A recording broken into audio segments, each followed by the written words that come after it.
Hello and welcome. In this video I'm going to be building and placing the roadway modules and taking care of the track ballast. Let's get started.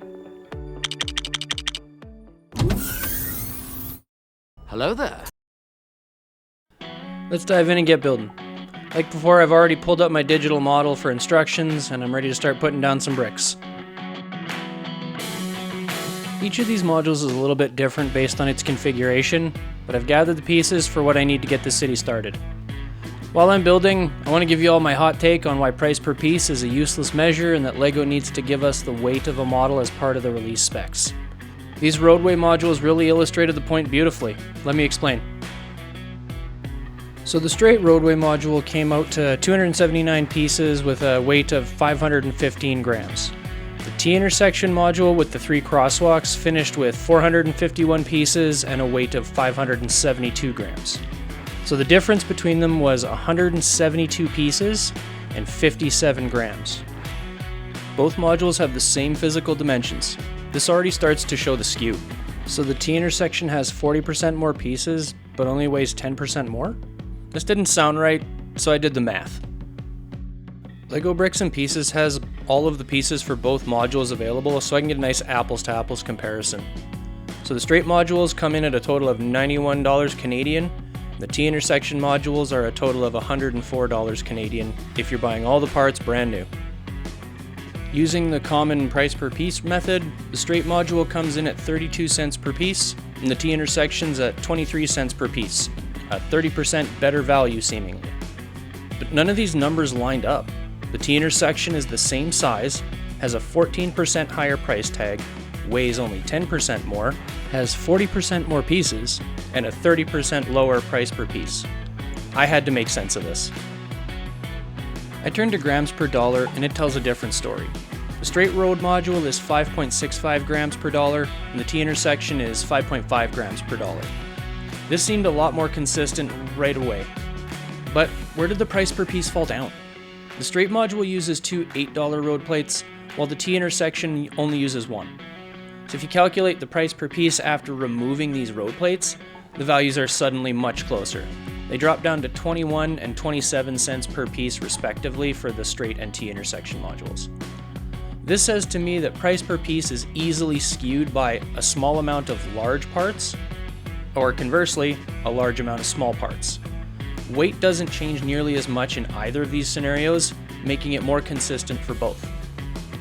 Now I'm pretty sure I'll get some blowback on this one, and that's fine. Sound off in the comments. I would like to hear what people think. I'd like to know about any alternative metrics that people use too. I still find that prints are the hardest thing to account for. They're often 3 times the price or more of the same piece unprinted, and there's no consistency to when and how many are used that I can find.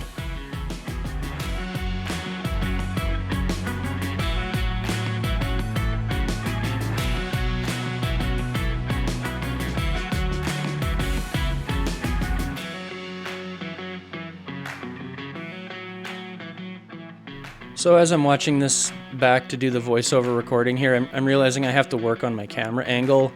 I apologize for constantly keeping my arm in the way of the shot. I'm using it to hold down the plate so it doesn't shift around while I'm putting stuff on, but yeah, I'll work on that for the next one. Now that I'm thinking about it, after these modules are done being built, everything else from here is going to be structures or taller buildings in general, so the camera's going to have to move up to get the whole thing in the shot anyway.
Here's the straight road module, all completed and ready for placement. I'll push this off to the side for now and get started on the T intersection.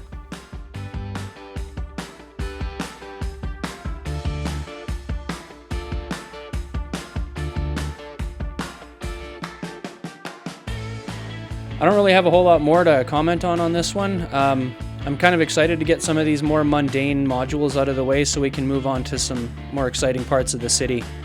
I'm going to let you all enjoy the rest of this build, and I'll be back towards the end with a few comments.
Because all three crosswalks are constructed exactly the same, I'm going to skip over the building of the second two.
Here's the T intersection, ready to go.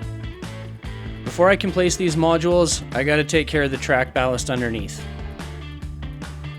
The straight sections are pretty simple. They're what you usually expect for a track ballast. For the curve section, I'm using the rebrickable instructions from ReBo Hobby. I've got a link in the description for those. I chose to use light gray for my underlying plate instead of the typical dark gray. I did this because my underground modules are already dark gray and I wanted to add some contrast to the whole thing.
To make sure I do the second curve with the opposite turn, I put a 1x1 tile used for the ties at the start of the curve.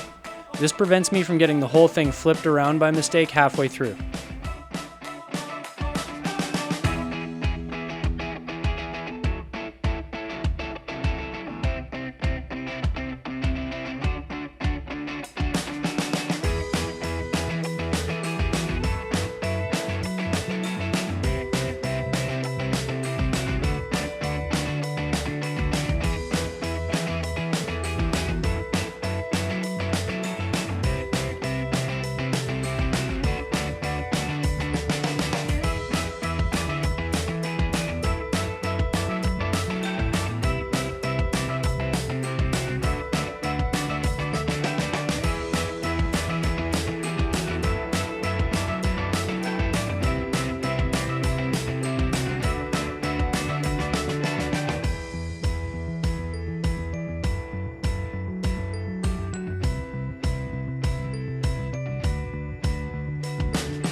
The last pieces to throw down in this video are the connecting plates and supporting tiles for the ballasted tracks. Here I am going around the underground modules and tiling off under the path for the curves. I'm putting plates for all the straight sections to secure everything in place, and I'm also putting a 2x2 turntable piece at the midpoint of each curve to hold the corners down really well.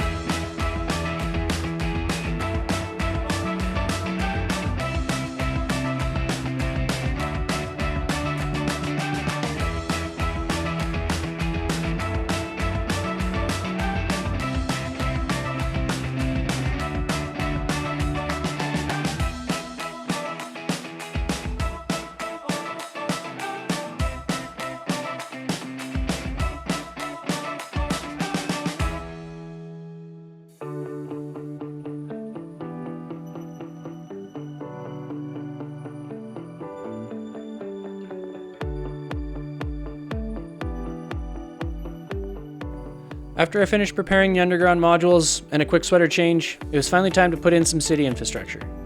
First to the tracks. Unfortunately, the size of the curves don't align well with the city's modularity, but it was easy enough to put these in as their own layer that's modular-ish.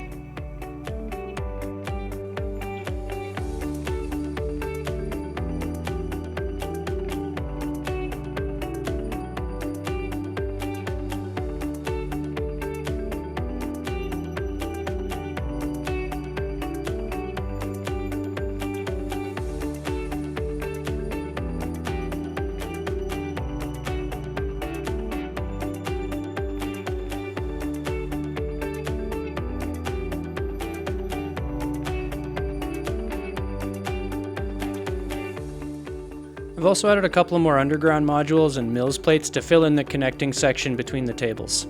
My double crossover switch from Trix Bricks arrived, along with some additional parts for some support columns, and I really wanted to get that section of track completed.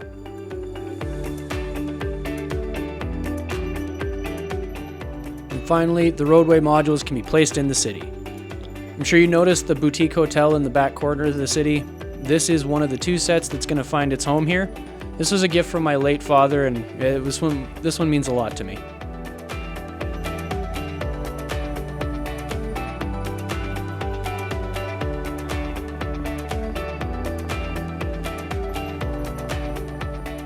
That's all for this video. If you enjoyed this build, give the video a like and subscribe to the channel to keep up with our progress. If you want to see more of what's been built so far, you can check out some of our other videos here. Thank you so much for watching. Keep on building. Bye for now.